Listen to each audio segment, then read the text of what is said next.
Alors bonjour, je me trouve dans la forêt de Meuslargues. On est dimanche, il fait un temps épouvantable. Ce que vous entendez, c'est la pluie qui tombe à très grosses gouttes. Et je vais me dépêcher de filmer avant d'être complètement trempé. Et je me trouve en lisière de forêt. Ce que vous voyez au loin où il y a le ciel là-bas, c'est ni plus ni moins que les champs. Et ici il y a des blocs de la guerre 14-18. Donc vous pouvez déjà en apercevoir un là-bas. Et j'en vois 3 à vue de nez ici. Et je vais protéger un peu mon caméscope comme il est déjà tout mouillé. Je le rallumerai un peu plus tard. Alors il pleut toujours autant. Donc je vais vraiment filmer assez court pour préserver mon matériel. Alors je suis toujours en lisière de forêt. Et voilà ces fameux 3 blocs. En fait il y en a 4, c'est des alignements. Alors l'accès principal même à l'époque c'était ce chemin. Et Meuslargues, c'est tout au fond là-bas. C'est un petit village près de Fétérouge, donc vous voyez les alignements. Vu d'ensemble sur les 4 blocs. Et d'après mon expérience, en fait, c'était une tranchée qui courait ici, qui passait sous ce porche en fait, et qui passait au travers de tous les suivants. Donc c'était en fait une tranchée avec chaque fois des abris en dessous. Donc voilà le premier. Donc j'en fais le tour, je vous laisse admirer. Voilà, c'est des tout petits abris en fait. Et il faut vous imaginer en fait qu'à chacun de ces passages, il y a une tranchée tout simplement. Donc de la tranchée on passait aux abris. Voilà le deuxième. Là, toujours. Alors il pleut. C'est bien beau la nature quand il pleut, mais franchement c'est pas très bon pour le matériel électronique. Voilà le troisième abri. Il fait exactement la même taille que les autres. Et voilà la peau d'un sanglier. Alors ça, on est tout près d'un abri de chasseurs. Faut penser qu'ils ont jeté la carcasse là. Alors ce que vous voyez, c'est la peau d'un sanglier. Vous avez la chance de ne pas apprécier les odeurs que moi je sens. Voilà, j'en fais le tour. Celui-là, je vais m'abstenir de le visiter. Donc voilà le troisième abri. J'en fais un panorama sur ce que j'ai déjà filmé. Et voilà un quatrième abri. Et figurez-vous qu'il y en a même un cinquième plus loin que je viens de voir pour l'instant. Donc ils sont tous dans le même alignement. Et comme celui-ci est à hauteur d'homme, moi je vais pouvoir voir comment c'est dedans en évaluant. Alors c'est un tout petit abri. Tant que j'allume ma lampe, voilà. Donc il n'y a rien d'inscrit, c'est vraiment... C'est 2 mètres sur 2, ni plus ni moins. Alors voilà la sortie. Et la tranchée qui court par là-bas. Et donc allons voir le cinquième, qui lui est détruit par contre. Et il y en a même un sixième plus loin. Donc en fait c'est tout un ensemble. Voilà. Voici le... Je sais même plus combien, je crois que c'est le cinquième. Donc on va dire que c'est le cinquième. Là par contre il est arrondi. Du genre pour le métro. Enfin, plutôt en forme de U. Il est un peu plus petit que les autres. Et le dernier de cette série, quand vous parlez tranchée, ici on la voit bien. Vous voyez, ça passe comme ça. Ça continue par là. Pour rejoindre le petit chemin. Celui-là semble a priori être différent. Ça doit être un blocos en fait. Ouais, c'est pas le même. Donc ça c'est en fait un blocos qui rejoignait tous les autres. En fait c'est tous des blocos mais pas de la même facture. Ici on voit une belle dalle recouverte par la mousse. Peut-être qu'il y a une inscription dessus. Je reviendrai au printemps gratter pour voir. Maintenant c'est vraiment trop mouillé. Donc voilà, je suis en bout de tranchée. voir quelques impacts d'obus, des trous en tout cas. Donc voici le premier. Je vais faire une série de photos et je vais rallumer mon appareil. Donc c'est parti pour les photos.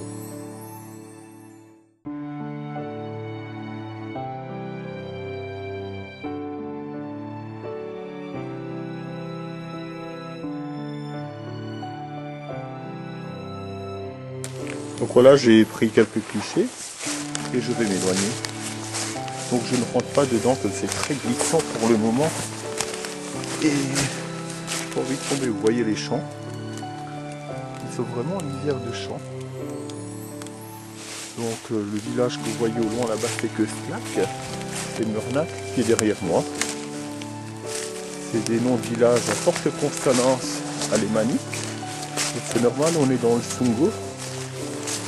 Et c'est une région qui a été sous occupation allemande pendant très longtemps. Donc ce bloc a explosé de façon très forte, puisque regardez, il y a un morceau du bloc qui s'est retrouvé quand même 15 mètres de là, et c'est un gros morceau. Donc regardez le morceau qui a volé, et en plus il y a quelque chose d'écrit dessus, regardez.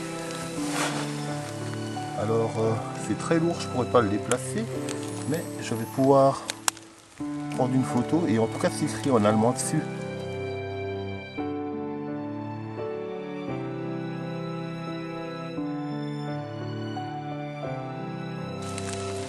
Donc voilà pour les photos. J'espère que mon caméscope ne va pas avoir de préjudice suite à tous ces eaux qui est tombé dessus.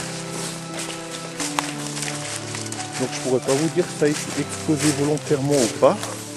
Parce que le morceau que vous avez vu là-bas, peut-être que quelqu'un a essayé de voler, de piller cette partie écrite en langue allemande.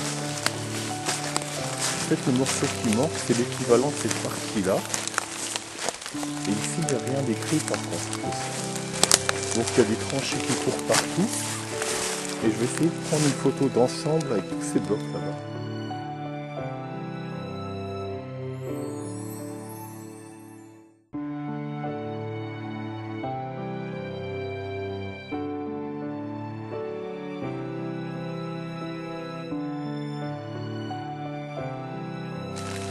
Donc mon pauvre caméscope est entièrement trempé, mais cette position était intéressante à filmer quand même. Je trouve que c'est des tranchées fortement bétonnées en fait, donc protégées. Il y avait de la place pour pas mal de gens. Je ne peux pas voir d'autres inscriptions sur les blocs. Certains sont assez mal conçus, route de décoffrage, et d'autres sont entièrement recouverts de mousse comme vous pouvez voir. Donc allez savoir s'il y a une inscription, il faudrait tout gratter. Celui-ci il manque un morceau. Et celui-ci est assez malencontreusement. Donc à tout hasard, je vais voir un peu plus loin s'il y en a d'autres. Ouais, ça fait quand même un beau cliché. Je vais reprendre une photo vue d'ici.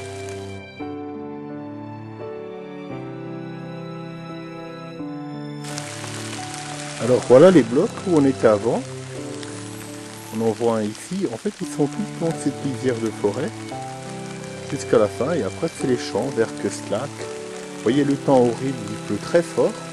On ne s'en rend pas bien compte, mais je vous assure que je suis trempé et mon appareil aussi. Et j'étais venu ici il y a très longtemps déjà. Et vous voyez cet emplacement. Il y avait en fait une grosse cabane de chasseurs. Et à ma surprise, elle n'y est plus. Ça doit faire 7 ou 8 ans que je ne suis pas venu. Donc ça a été démoli. Et d'après mes souvenirs, il me semble qu'il y avait encore des blocs, mais complètement démolis. Alors je viens de trouver quelque chose de tout à fait horrible. Alors voilà des carcasses de moutons. Et l'odeur est infâme. Alors vous voyez la tripaille des moutons, les tripes, la peau des moutons. Voilà, il y en a deux, complètement, il y a du sang partout. Alors quelqu'un est venu traiter ce mouton ici. Et moi, ce qui me semble, ici, il y avait des blocs. D'ailleurs, un peu de béton. Donc, peut-être par ici pour rien, mais vraiment dans le vide. Alors l'odeur est épouvantable, ça sent comme la charogne. Alors je peux pas vous dire s'il y a un bloc ici ou pas, je me souviens plus trop. En fait, je vois qu'il y a des gros blocs et je viens de passer au travers de quelque chose, je me demande ce que c'est. En fait, il y a un très gros trou ici dans le fond. Je me demande si je suis pas sur un blocos et que je suis tombé sur une aération. Je sais pas. En tout cas, il y a du béton là-bas qui est boulé. Et ce dôme n'est absolument pas naturel où je me trouve. Donc voilà du barbelé. Il en reste un bloc enseveli. Donc j'en sais rien, je vais marcher sur les champs à côté. Je vais faire quelques pas et je vais rallumer le scope si je trouve quelque chose. En tout cas, il y a du béton qui n'a rien à faire ici, vous voyez, c'est trop calme. Donc je vais dans le champ et je vous tiens. Alors voilà, je suis sorti de ce petit bois et miracle du climat sungovien, c'est-à-dire le sud de l'Alsace au Rhin, eh ben il fait beau, il y a du soleil et je sens qu'il va pleuvoir et je vais vous montrer quand même, regardez comme c'est gris, ce fameux brouillard que vous voyez là, c'est pas du tout du brouillard mais c'est de la pluie qui tombe. Et ici j'ai droit du soleil. Donc allez savoir. Donc tous les blocs qu'on a vus, ils sont là dans cette lisière. Et comme je suis plus curieux et têtu qu'un mulet, je continue par là et j'ai justement de découvrir un bloc. Donc avant où je suis tombé, c'était bel et bien un bloc, mais entièrement enseveli. Par contre, je viens de découvrir un ici. Et regardez, comme je vous ai expliqué dans d'autres vidéos, les tranchées, tout ça, c'est des indices qui ne trompent pas. Il suffit de les suivre pour trouver quelque chose. Donc celui-là par contre je ne connais pas du tout. Mais il paraît quand même de taille raisonnable. Là ça a l'air d'être un petit blocost. Donc je découvre comme vous. Et celui-là, a priori on pouvait tirer de celui-là. Comme je vois déjà un créneau de tir. Vous voyez comme moi. Son isolation sera peut-être qu'il y a des choses à trouver dedans. Donc c'est un petit blocos avec une entrée ici, une position de tir par là-bas, une position de tir ici. Donc tout ça c'est de la période allemande évidemment. Donc c'est un petit bloc. Et vous voyez les tranchées, tous ces blocs, tout ça c'est des tranchées. Et le talus là-bas me semble suspect, peut-être. Sinon peut-être qu'il y en a d'autres. Je vais aller vérifier, mais je pense pas. Donc l'entrée principale du blocos, il ressemble plutôt à un abri blocos. Voilà, donc vous avez 1 mètre d'épaisseur. Et voilà.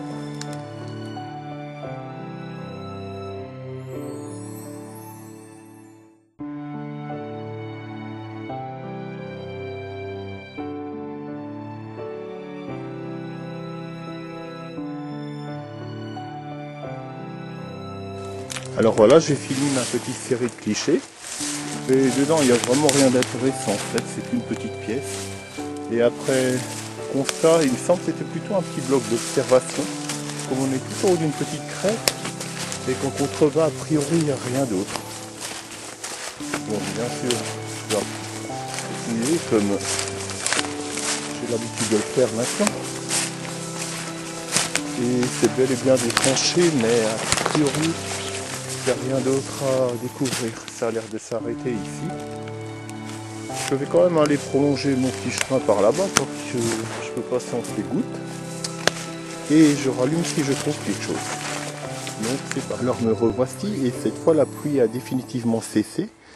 Et les blocs qu'on a vus avant me posaient un gros problème. Comme on était en lisière de forêt, je comprenais pas du tout pourquoi ces blocs se trouvaient tout à fait isolés alors que les suivants que je connaissais se trouvent quand même à plus de 3 km. Donc j'ai longé toutes les lisières de forêt que j'ai pu trouver, tous les chemins, en essayant de trouver un point commun, un lien. Et à force de chercher, je peux vous dire que j'ai cavalé partout. J'ai peut-être les bras cassés, mais pas mes jambes, parce que je suis tombé d'une échelle et je me suis trouvé là. Et alors, on trouve ceci. Alors je viens tomber sur un monsieur fort sympathique avec qui je viens de discuter et il me confirme mon hypothèse qu'il y a bel et bien des blocs dans cette partie que je pensais tout à fait stérile. Comme quoi il faut toujours chercher un peu.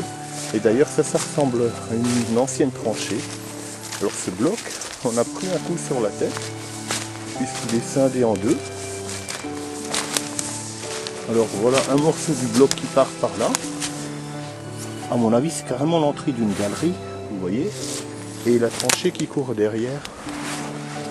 Alors je vais prendre une photo.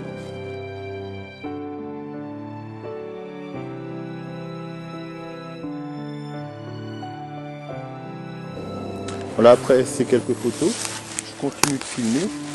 Alors le grand danger évidemment, c'est qu'on est en période de chasse. Et malgré qu'on est dimanche, on entend les chasseurs qui tirent à tour de bras dans le coin. Et évidemment, je passe plus de temps à regarder les miradors qu'à regarder les blocos. Parce qu'ils sont dans les miradors et ça évite de lui faire tirer dessus. Donc voilà, ces blocs semi-enterrés, en fait ça doit être le système comme j'avais filmé à la Rive-Seine, des tranchées recouvertes d'abris. Donc ça a l'air de courir par là-bas.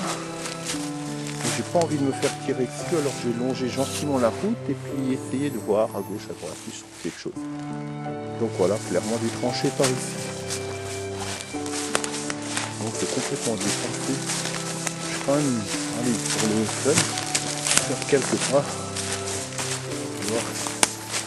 C'est des cratères, ça a été bombardé, pilonné, regardez tout, ça fait des impacts de vue. Et les talons de low cost, je trouve que j'ai bien raison. Et là-bas, vous voyez un mirador de chasseurs. Donc il n'y a personne dedans, heureusement pour moi. Mais bon, je ne vais pas m'aventurer dans les forêts. Dans les forêts plutôt. Je vais prendre mon petit chemin par là-bas et je vais essayer de regarder de la route, ça sera plus. La pluie est définitivement passée. Pour ma part, je reviens de ce chemin que vous voyez ici. Je viens de faire plusieurs kilomètres, environ 4 allées, 4 retours, et je me dirige vers mon véhicule. J'avais repéré des endroits prometteurs que je me réserve pour une autre fois, mais malheureusement des chasses sont en cours et c'est vraiment que de risquer de sa vie sans enfoncer dans ces forêts. Regardez comme c'est dense. Et il y a des miradors un peu partout, certains vides, d'autres non. Alors, une balle perdue, j'ai pas envie de m'en prendre une dans la tête ou ailleurs. Donc je vais remettre mon expédition à une autre fois. Mais ça m'aura fait une belle promenade pour un dimanche. Comme dit, ça fait toujours du bien pour les jambes.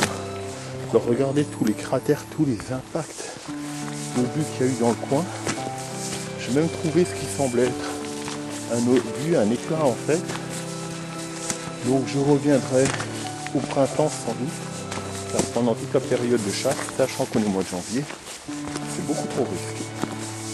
Donc je vous donne rendez-vous sur mon site http://eliofro.com/maginot et je vous dis à bientôt. Je ne rallumerai mon scope que si je trouve quelque chose ici ma voiture qui a plus de 4 km d'ici. Voilà, au revoir, à bientôt. Alors ceux qui suivent mes vidéos depuis le début savent que je suis incapable de partir même quand j'ai dit au revoir. Donc sur le chemin du retour, il y a cette belle petite chapelle que j'avais envie de vous montrer. Donc on se trouve maintenant sur les hauteurs de Bizel, sachant que Meuslar c'est par là-bas. Et j'en profite pour faire un petit plan de cette belle petite église. Charme du Sungo. Très belle petite église.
Alors j'en ai profité pour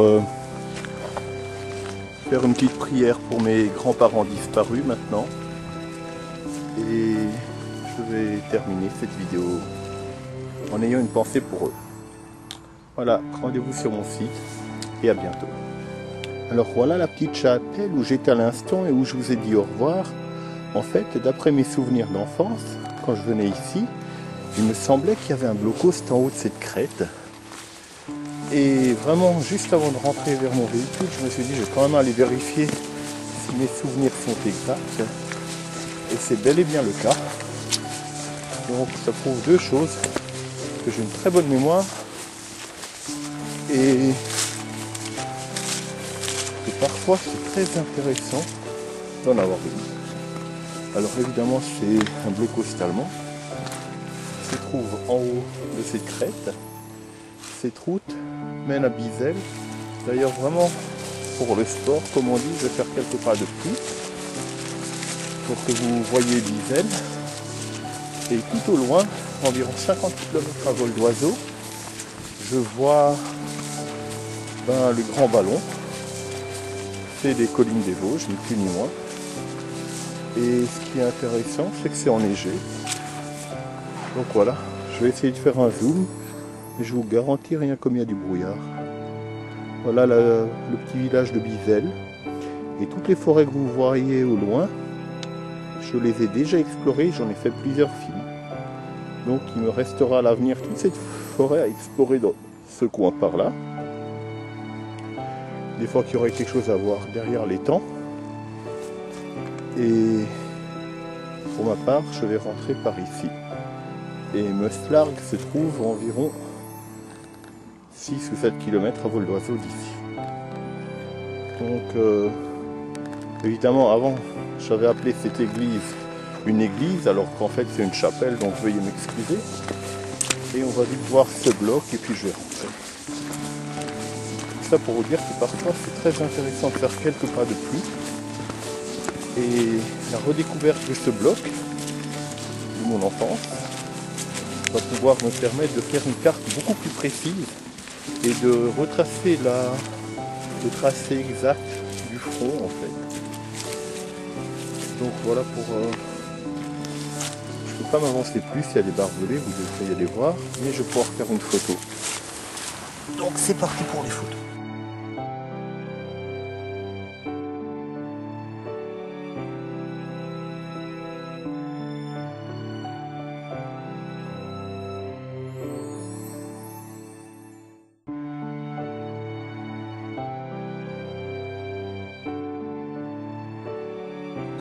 Alors évidemment le bloc est enseveli de l'autre côté, c'est les champs. Je vais passer le scope par-dessus. Donc vous voyez ces champs, le bloc est complètement enseveli et labouré par-dessus. Pourtant il est très grand, on dirait qu'il y a deux pièces à l'intérieur. On pourrait rentrer mais il faut s'habiller en spéléologue et ça vaut pas le coup. Donc c'est un bloc à deux entrées, un par ici, un par là, assez vaste. Je dirais 5 mètres sur 5. Voilà ce que je peux en dire d'ici. Il est tout en haut de ce point culminant. Ma petite chapelle par là. Et cette fois je vous dis vraiment au revoir et rendez-vous sur http://liopro.com/Maginot. A bientôt les amis. Alors pour se quitter, je ne résiste pas au plaisir de vous montrer une cigogne d'Alsace. On est en Alsace. Et elle se trouve à plus d'1 kilomètre, mais en tout cas c'est une cigogne. Donc je reviens au zoom initial. Vous voyez comme je suis loin. Et regardez, en cette journée de janvier. Alors voilà, je sors de cette forêt, de cette route. J'ai fait plusieurs kilomètres. Et toute cette lisière de forêt, c'est du tout premier bloc qu'on a vu. Il y en a 6 ou 7 tout du long de ce bois. D'ailleurs on en voit un. Les taches sombres, c'est ces fameux blocs. tout du long de cette lisière de forêt. Voilà, donc je viens au zoom initial pour vous dire au revoir. Donc derrière moi il y a un bois. Je vous fais tout le panorama. Vous voyez, c'est très beau le Sungo. Au loin que ce lac. Et au bout de ce chemin, ma voiture que je vais aller rejoindre. Et vous quitter. Jusqu'à la prochaine fois. Voilà, au revoir, à bientôt.